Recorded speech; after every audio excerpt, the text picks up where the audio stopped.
نحمده ونصلي على رسوله الكريم اما بعد فاعوذ بالله من الشیطان الرجیم بسم اللہ الرحمن الرحیم واعتصموا بحبل اللہ جميعا ولا تفرقوا. عزیز طلباء، آج ہم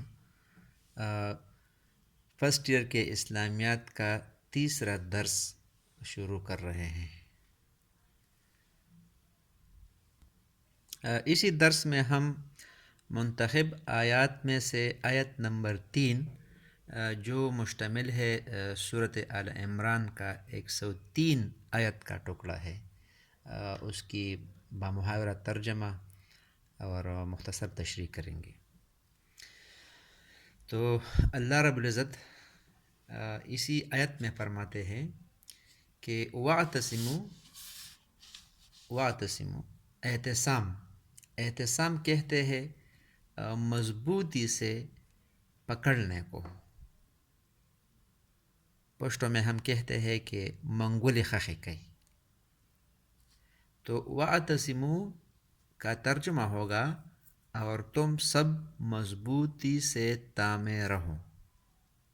اجتماعیت کی اشارہ ہے کہ یعنی سارے مسلمان مل کر، یعنی سارے مسلمان متحد ہو جائے، مل کر اللہ تعالیٰ کی رسی کو مضبوطی سے تامے رہو. بحبل اللہ، خبل کہتے ہیں رسی کو، تو بحبل اللہ اللہ کی رسی کو یعنی اللہ کے دین کو. جمیعاً اجتماعی طور پر یعنی سب لوگوں کو مکمل طور پر. اور پھر فرماتا ہے کہ ولا تفرقوا، اور پوٹ نہ ڈالو. تفرق فرقواریت کے کہتے ہیں، سیکٹیرینزم کو کہتے ہیں. تو عزیز طلباء، اسی آیت میں اللہ تعالیٰ نے مسلمانوں کو خطاب کیا ہے اور فرمایا ہے کہ تم سب مل کر، یعنی اس کا جو بامحاورہ ترجمہ ہے وہ اس طرح ہوگا کہ اور مضبوط پکڑو رسی اللہ کی. اب دیکھیں، واعتصموا بحبل اللہ جمیعاً، اور مضبوط پکڑو رسی اللہ کی سب مل کر، جمیعاً سب مل کر. ولا تفرقوا، اور پوٹو نہ ڈالو.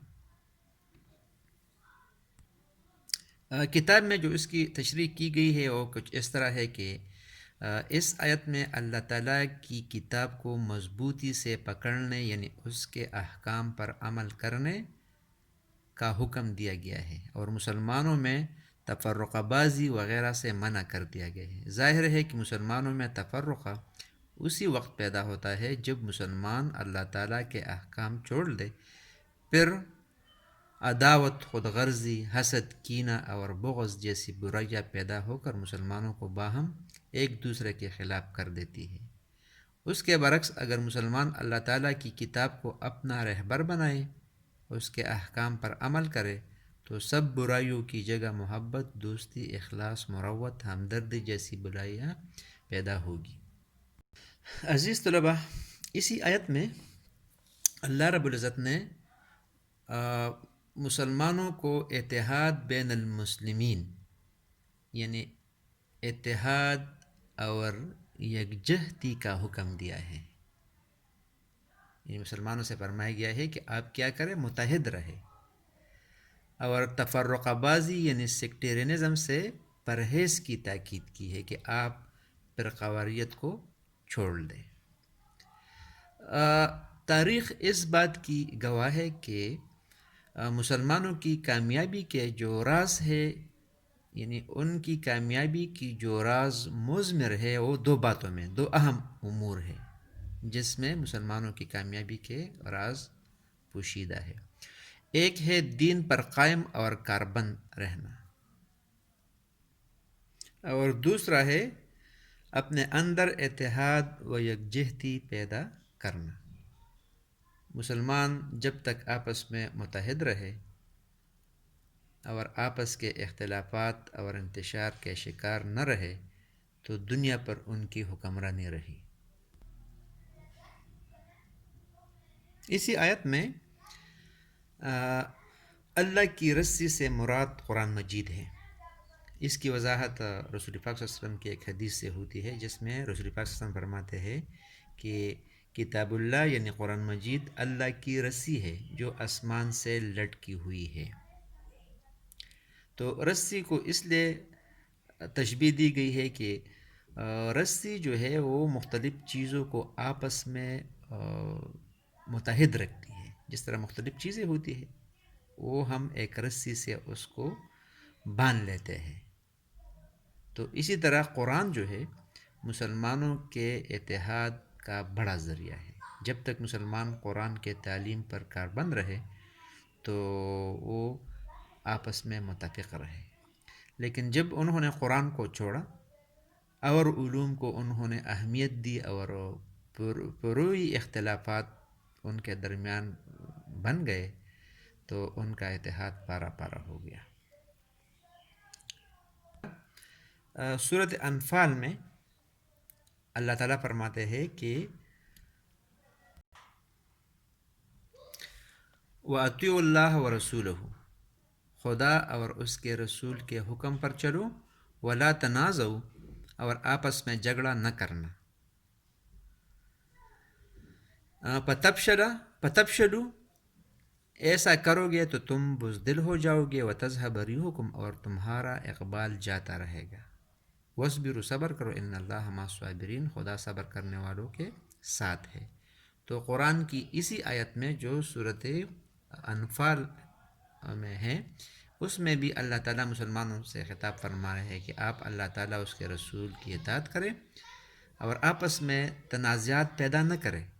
اگر آپ آپس میں لڑیں گے، جھگڑے کریں گے تو کیا ہوگی؟ فَتَفْشَلُوا، آپ بزدل ہو جائیں گے، وَتَذْهَبَ رِيحُكُمْ، اور تمہاری ہوا اکڑ جائے گی، مطلب یہ ہے کہ آپ بے عزت ہو جائیں گے۔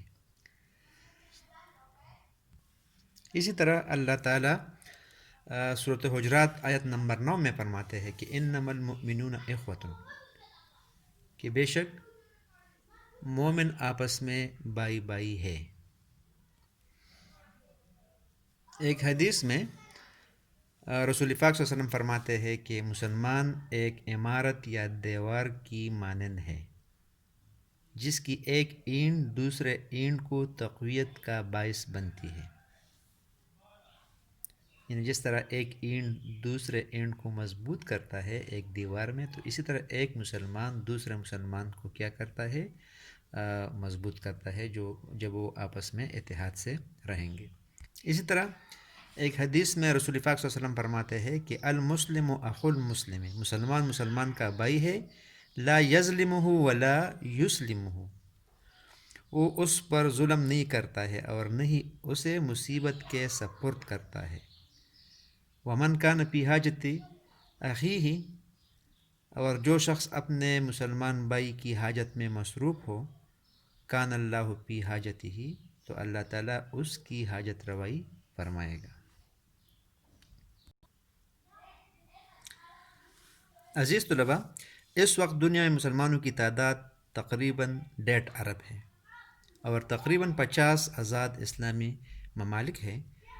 اگر فرزندان توحید صحیح معنوں میں متحد ہو جائے تو دنیا کی ایک عظیم اور ناقابل تسخیر قوت بن کر ابھر سکتے ہیں، جس کے سامنے دنیا کی کوئی سپر طاقت نہیں ڈر سکتی۔